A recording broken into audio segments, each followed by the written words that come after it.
Good morning students.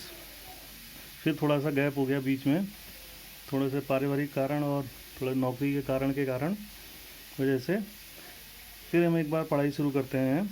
मैंने बता दिया था तुम्हें, हम पढ़ रहे हैं chapter 4 magnetic effect of current, धारा के चुंबकीय प्रभाव। तो धारा के चुंबकीय प्रभाव में मैंने तुम्हें समझाया था, सबसे पहले जो इसमें था वो ऑरस्टेड का प्रयोग था। ऑरस्टेड ने अपने प्रयोग से ये बताया कि केवल मैग्नेट से ही मैग्नेटिक फील्ड नहीं बनेगा, आपका जो है जो जब धारा बहेगी तो उससे भी जो है एक मैग्नेटिक फील्ड क्रिएट होगा। तो उसने दोनों ब्रांचों को मिला दिया था, वैद्युत और चुंबकत्व को। उसने बोला कि इलेक्ट्रिसिटी जब आप फ्लो कराएंगे तो उसके आसपास भी एक मैग्नेटिक फील्ड बनेगा। अब कितना बनेगा वो बायो-सावर्ट लॉ ने बनाया था।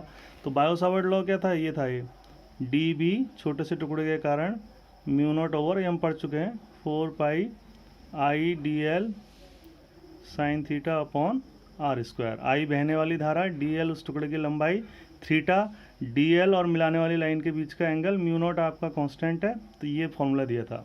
अब इस फॉर्मूले में ये था कि ये एक छोटे से टुकड़े के कारण लगता है, और आज हम इसका अनुप्रयोग कर रहे हैं। एक अनुप्रयोग मैंने तुम्हें पहले बता दिया था कि अगर आपकी धारावाही वृत्त है तो उसके केंद्र पर चुंबकीय क्षेत्र कितना होगा। आज हम पढ़ रहे हैं एक सीधे तार के कारण बी माने वैद्युत क्षेत्र की तीव्रता। तो बहुत सरल है, ध्यान से इसको समझना। भाई इस वाले में आपकी लिमिटेशन क्या है, इस वाले में जैसे कूलम्ब्स लॉ को समझाता हूँ मैं। कूलम्ब्स लॉ में क्या है कि आपके आवेश जो है बिंदु आवेश होने चाहिए, बहुत छोटे होने चाहिए।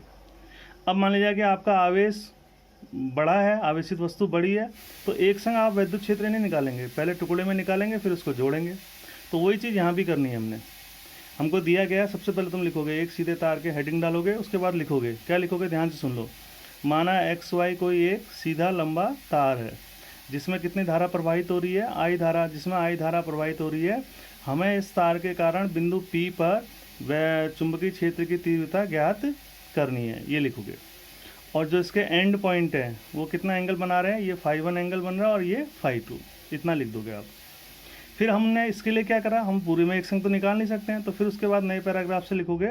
इसके लिए हमने एक छोटा सा टुकड़ा लिया ए बी, जिसकी लंबाई कितनी है, बराबर डी एल, और ये जो दूरी है वो कितनी है, एक्स है, और डी एल और एक्स के मिलाने वाली लाइन के बीच का कोण कितना है, थीटा। ये कोण कितना ले लिया, फाई, और ये दूरी कितनी ले ली, मध्य बिंदु से एल। तो इतना लिख दोगे आप। अब देखो, अब लिखोगे पी पर ए बी के कारण, ए बी के कारण बी, तो कितना होगा, बी कितना होगा, तो बिल्कुल फॉर्मूला लग जाएगा। कैसे भाई, डी बी तो निकालेंगे क्योंकि छोटा सा टुकड़ा है, म्यू नॉट ओवर 4 पाई आएगा ही आएगा, इसमें कोई कन्फ्यूजन नहीं है। धारा कितनी बह रही है, आई आएगा, लंबाई कितनी ले रखी है, डी एल, और यहाँ कितना आएगा, साइन थीटा आएगा, आर नहीं आएगा, यहाँ पे कितना आएगा, एक्स आएगा, तो यहाँ लिख देंगे एक्स स्क्वायर। तो ये आपका पहला आ गया। अब हमें निकालना पूरे तार के कारण। तो बस यहाँ पर स्टेप ध्यान रखना, जो पढ़ाने वाले टीचर्स होते हैं वो भी स्टेप ही ध्यान रखते हैं, तो तुमको भी स्टेप ध्यान रखने हैं कि अब हम क्या करेंगे, छोटे छोटे टुकड़ों का निकाल के जोड़ेंगे। तो छोटे छोटे टुकड़ों को निकाल के जोड़ने से अच्छा हम क्या करते हैं, मैंने तुम्हें कई बार बताया है कि समेशन से अच्छा हम समाकलन करते हैं। तो हमको समाकलन करना है ताकि पूरा तार कवर हो जाए।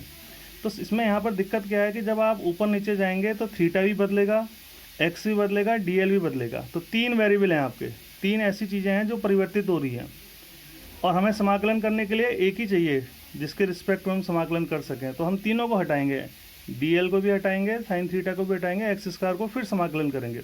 अब तीनों कैसे हटेंगे, तो ये वाला ट्राइंगल देखो ओ सी पी, मैं अलग से ड्रॉ कर दे रहा हूँ। ये आपका O हो गया, ये C हो गया, और ये P हो गया। ये दूरी R है, ये X है, और ये L है। ठीक, ये कोण आपका फाई है, और ये कोण आपका कितना है, थीटा है। तो सबसे पहले लिखेंगे इन ट्राइंगल OCP, ये 90 अंश का है, तो तीनों का 180 होता, तो इन दोनों का मिला के कितना हो जाएगा, 90। तो theta plus phi equal to कितना हो जाएगा, 90। तो थीटा इजिकल टू कितना हो जाएगा, 90 माइनस फाई। तो साइन थीटा, दोनों तरफ साइन ले लेंगे, साइन 90 माइनस फाइव, ये तो हुआ। तो साइन 90 माइनस फाइव क्या हो जाएगा, कॉस फाइव। तो इसका मतलब जहाँ पे साइन थीटा है वहाँ पर क्या रख देंगे, कॉस फाइव। तो ये समीकरण नंबर 2 होगी। अब क्या करेंगे, अब हमें x को हटाना है। तो तुम्हें दिख रहा है ये आधार है, ये कर्ण है, तो कॉस फाइव कॉस फाई इसी ट्राइंगल में is equal to r upon x, तो हमें एक्स चाहिए, तो इससे एक्स इज इक्वल टू कितना आएगा आपका आर अपॉन कॉस फाई, तो कॉस फाई को ऊपर ले जाएंगे तो एक्स इज इक्वल टू कितना आ जाएगा आर सेक फाई, ये आपका तीसरा आ गया। अब क्या रह गया, अब थोड़ा सा बायो वालों को यहाँ पे थोड़ा ट्रबल हो सकती है। अब रह गया हमारा क्या निकालना, डी एल, तो यहाँ पे टेन फाई का फॉर्मूला लगाएंगे, तो लंब बटे आधार, तो इसी ट्राइंगल में सब इसी ट्राइंगल से आएंगे, टेन फाई बराबर एल अपॉन आर, तो इससे क्या आ जाएगा आपका एल बराबर आर टेन फाई, तो इसको हम अवकलन करेंगे यहाँ पे d l upon d phi, तो आर तो नियतांक है, इसका हो जाएगा टेन का होता है सेक स्क्वायर फाई, तो इससे हमारी वैल्यू क्या आ जाएगी, d l is equal to क्या आ जाएगी r sec square phi D phi, ये आ जाएगी इसकी वैल्यू। तो ये समीकरण नंबर कितनी होगी 4। अब क्या करेंगे 2, 3 तथा 4 को 1 में रखने पर इसमें रखेंगे तो क्या आएगा इसमें, देखो d b is equal to mu naught over 4 pi ऐसी रहेगा, आई ऐसी रहेगा, डी एल की जगह देखो ये रखेंगे, कोई कन्फ्यूजन नहीं, r sec square phi D phi, sine theta की जगह कॉस फाई और एक्स की जगह आर सेक फाई, तो ये हो जाएगा r square sec square phi. अब कट रहा कुछ, एक आर से एक आर कट गया, सेक स्क्वायर फाई से सेक स्क्वायर फाई, तो ये आ जाएगा mu naught over 4 pi I cos phi D phi upon कितना आ जाएगा आर, ये आ गया। अब इसमें और इसमें क्या अंतर है दिख रहा है, इसमें और इसमें अंतर ये है कि यहाँ पर अब एक ही वेरिएबल है, क्या है फाई, तो अब हम कैसे निकालेंगे, इसको समाकलन करेंगे कुल वैद्युत क्षेत्र, तो ये मैं डी बी हटा के बी लिख दे रहा हूँ, समाकलन। अब लिमिट देखो, फाई 2 नीचे को है, फाई 1 ऊपर को है, तभी तो आएगा पूरा, ये जो पूरा आएगा तभी तो आएगा। तो एक क्लॉकवाइज है और एक एंटी क्लॉकवाइज है, तो एक प्लस की होगी और एक माइनस की, तो हम इसको ऐसे लिख लेते हैं फाई 1 टू फाई 2, यहाँ माइनस लगा देते हैं, और क्या आ जाएगा mu naught over 4 pi I cos phi upon R D phi. तो नियतांक बाहर ले लेंगे हमेशा, अवकलन में और समाकलन में ले लेते हैं, तो म्यू नॉट ओवर 4 पाई आई अपॉन आर बाहर आ जाएगा, तो समाकलन किसका होगा कॉस फाई का, तो कॉस फाई का क्या होता है साइन फाई, यहाँ फाई 1 और यहाँ माइनस फाई 2। तो अब लिमिट रखेंगे इसमें,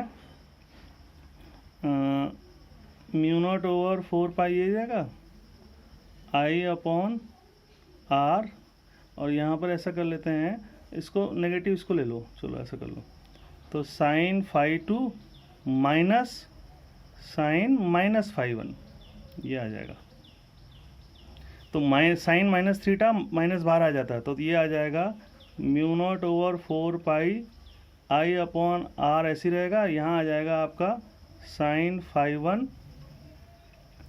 प्लस साइन फाई 2, तो ये आ जाएगा आपका एक फाइनाइट लंबाई का, मतलब जिसकी निश्चित लंबाई हो उसके कारण चुंबकीय क्षेत्र की तीव्रता, ये है।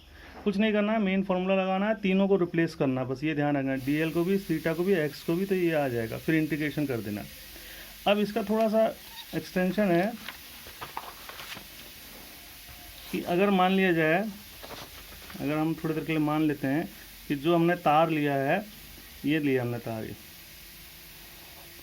ये एक्स है और ये वाई है, ये बिंदु पी है, ये दूरी आर है, ये आपका फाई 1 है और ये आपका फाई 2 है। अब अगर ये अनंत लंबाई का हो जाए, ये तार कितनी लंबाई का हो जाए, अनंत लंबाई का, तो अब क्या होगा, तो हमारे पास फॉर्मूला क्या है, कोई इसमें घबराने की बात नहीं है, बी इज इक्वल टू हमारे पास फॉर्मूला है म्यू नॉट ओवर 4 पाई आई upon r sine phi 1 plus sine phi 2।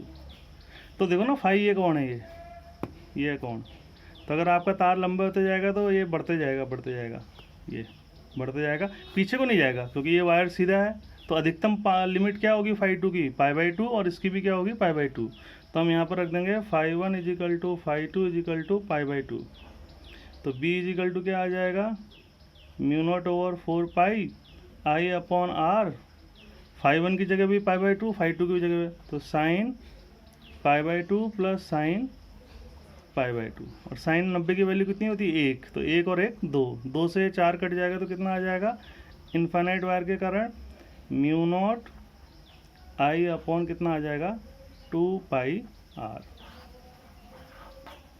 ये आ जाएगा चुंबकीय क्षेत्र की तीव्रता जब आपके तार की लंबाई कितनी हो, अनंत हो। ठीक, और वो सर्किल वाला मैंने करा ही दिया है।